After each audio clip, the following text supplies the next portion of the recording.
some of the old captains around and some of the younger captains so that we can get a sort of a history of the blessing from basically when it started after the Second World War in the 40s and coming up through the 50s and 60s when it was a real big event in the community and in the town. It was the number one event actually that really kicked off our summer season down here.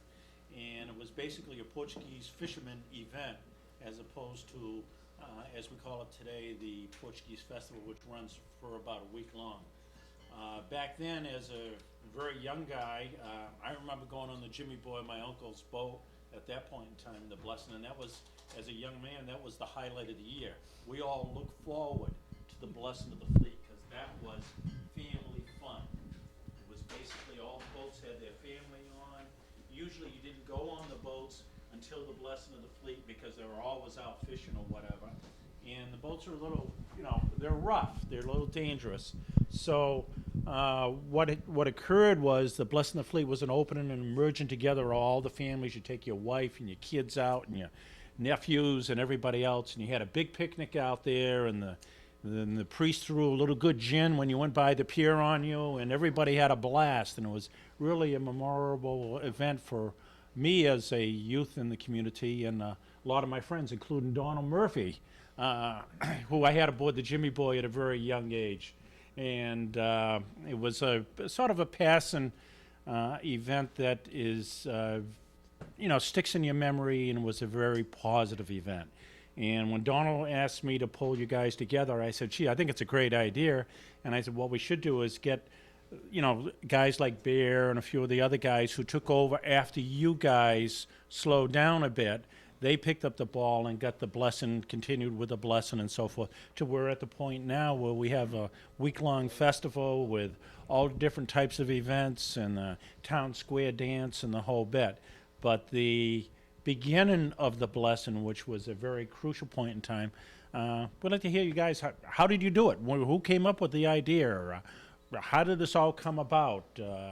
Who thought of it? Tell us about it, and tell us some of the stories about it, and who was involved. And we have a small group of the captains here today. I know there's a lot of others. There's the Macaras, the Salvadors, and a lot of the others that have passed on at this point in time. But we've got a nucleus here that can tell us this history, and I think we'd be interested in hearing it. So, well, the one thing I know is Domingos Godino and my father, Arthur Bragg, they was always, Domingos was saying, well, if Gloucester can have it, we can do it. So he said, what do you think, Arthur? So they said, well, let's go to Gloucester, find out what happens, and we'll do it very similar to theirs. So they did, and they came back. My father got in with Domingo, and they called a few more of the captains, and I'm sure Joe was there, and Mike was there in the later years. Louis was there in the earlier years. Myself and a lot of them. And they said, well, we're going to have a blessing of the fleet. So my father started going around town and getting people to subscribe to a book, one of the first things, so they had some money to play with. Otherwise, they had nothing. yeah, very important. And it was very important. Once they got the book, and they got all the signatures in it and all the donations in it, then they started figuring out, what are we going to do? Okay, we're going to get a band from New Bedford and a band wherever else they could get that wanted to come down and try out for it. When they got here, the representatives of the bands came down, they saw them, so they set a date, which was early in the spring, right, Louis? Well, summer, early summer. Yeah. The last week in June. Last week in June. So they got a hold of it, they made a date, and then they started to get all the particulars. And the boats would circle, and how we're going to do it, what are we going to do. They decided on having a day for the fishermen. That was one party. And then the last day, was it, or the middle, somewhere around the middle, Louis? Am I right, Joe? They'd have the Provincetown Inn. And they used to go there and have a dance and take your wives, do the whole bit. But they made out that during the blessing with the boats, they'd circle around and come right past the head of the pier, and that's where the bishop would be. They had to have the bishop. So the bishop came down from Fall River. Where? No, his name was Connolly. Connolly at that time. Conley. Well, you wouldn't find a Portuguese bishop, would you? You'd have to find No. He's in Florida. So they had them come down, they brought all the priests. And in those days, my father, I don't know how he did it or where he did it, but he used to take lobsters and all kinds of stuff up to the priests so they could have a nice big meal, you know, with all the priests together, All shot. and did it. And my father did, All illegal lobsters? yeah, no, these were all legal, believe me. We said the smallest for us. They always have a big meal there before Yeah, they come down to do the big blessing. meal before they come to do the blessing. They were always late. Yeah, well, Wasn't that because they were that's because the Knights of Columbus, they probably had to have a couple of drinks It first. said shorts, And but then it was they'd really come. shots. Shots. Shots, not shorts. S-H-O-T-S. And they'd come down and get into doing, and it was always a big festival, very nicely done. The Knights of Columbus all matched with their uniforms on and everything else. Jean Poyant. Jean Poyant had the big plumes on him, and he was, you know, he was one of the nice guys. And everybody else you can think of, and the fishermen used to march from Mass and go down the wharf, and they'd say all the prayers and everything at first, and then they'd get on the boats, and they started to proceed around where the jetty is now, but it wasn't in those days. No jetties, no nothing, so. And they'd circle around, and once they got blessed, then the boats with all the families and everything else used to go out under the point. And why I'm saying under the point is on the north side of the point, and that's where they'd tie up to a buoy or something else and feed everybody. And I mean, let me tell you something. There was some delicacies aboard those boats, plus the beer and the wine and a little bit of whiskey in the pilot house, all the good things. And they had a wonderful, wonderful time. I mean, it was the event of Provincetown, I think. That's right. It started off the season.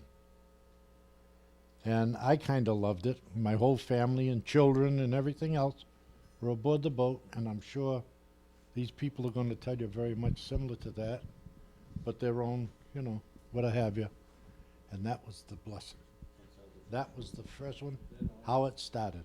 Am I right, Lee? What year was that, Clem? 47. Yeah.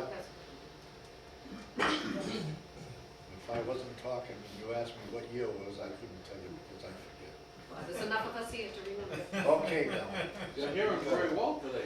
Yeah, I He's do doing well. real well. With two He's got hearing his aids. glasses, he won't take his glasses off either, Bear. No, well, I could take them off. Oh, no,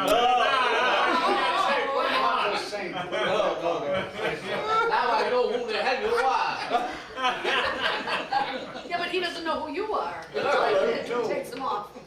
I remember Louis when he was fishing with Freddie Salvador and Henry DeWatt. And I remember when he had his traps. His own boat.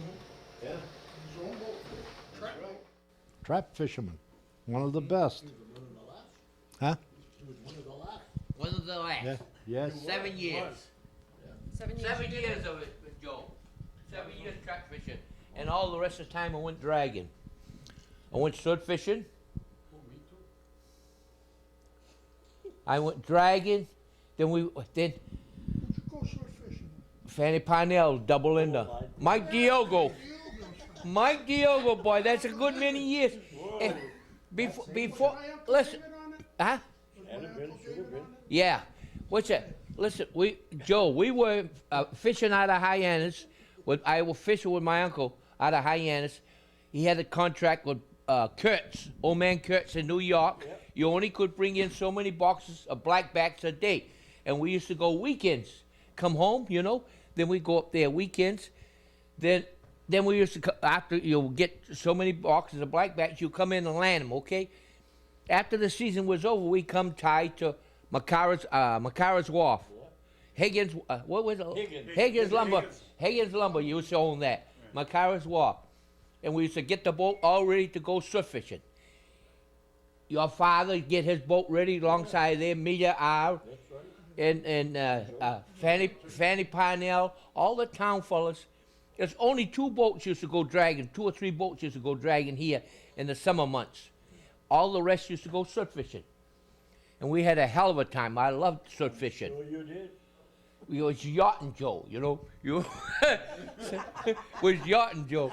Had plenty to eat. The only thing bad about it is when it comes southwest winds, it's to blow like hell. Blow hard. And rougher than hell, Joe. Then you had to come with anchor on the back of no man's land. And my uncle, put the Fanny Parnell, we had a dog there. His name was Zebra. I never forget it. The dog. Hey, Joe, the dog jumped the hell overboard and went ashore. And Jackie Rivers, his brother, Jackie and I had to go get the dog. And when we got into in no man's land, where we had to go get the dog, where it was anchored, the dog swam ashore. And the guy at no man's land was 2 people there, a man and a woman. I don't know. There was caretakers or something they had there. And so it was a lot of rabbits there and everything. Yeah. And the son of a gun, when the dog got ashore, the caretaker grabbed the dog and put him in the coop like he was in jail. Like he was in jail. And Jackie Rivers and I had to go get him. You were younger than... Yeah. Oh man, young Jackie Rivers and I had to go get the dog. And the old man that was ashore on the end there, he said, "Don't you fellas ever let this dog ashore here again, 'cause you'll never get him." And he gave us a hard time to get the dog to take him back to the boat. At the same time, we used to have to go ashore. My uncle only could drink that water from the spring water. Spring water. He had jugs aboard the boat. And we used to have to go get spring water for my uncle and bring it up with the Fanny Parnell, you know, all fresh spring water. Because that's the only thing he could drink at the time, you know. What? He was in doctor's orders. He never, hey, Louis. It's honest. Hey, listen, Louis, he never drank. He never drank. My uncle, I never drank. Nope. That's why I'm saying, you said what? Yeah, I know that. he never drank, the son of a gun. So we had a hell of a good time in the summertime, Joe, and I loved it. It was just like yachting to me, you know. and when it happened, then when the season was over, we come back, go dragging again. And that was the end of my story. And the man ran away with a durry. Oh. You know, Clem, when you're talking about, you know, the families all getting together on the boats and everything else, that's the thing I remember. Like even my dad who never went aboard a dragger in his life, right, would go out in the blessing of the fleet with the family. The whole town was invited. It didn't matter who you were, whether you were related or not. If you were on the pier, you just got aboard a boat and you were welcome. And there was no questions, there was no BS, or no, hey, what are you doing on this boat or anything like that. No, I remember And when I first came to town, it was my first exposure to a blessing of the fleet. And I was invited and invited and invited and invited. And out at the point, it was so wonderful to be with all these people. And the food, as you say, was marvelous. oh, incredible. And the bishop in his the car best. coming down the pier, looking. Cronin was for a long Yeah. time. Cronin, Bishop, handsome man. Yeah, that's later days. It's a beautiful When he was festival. sober or?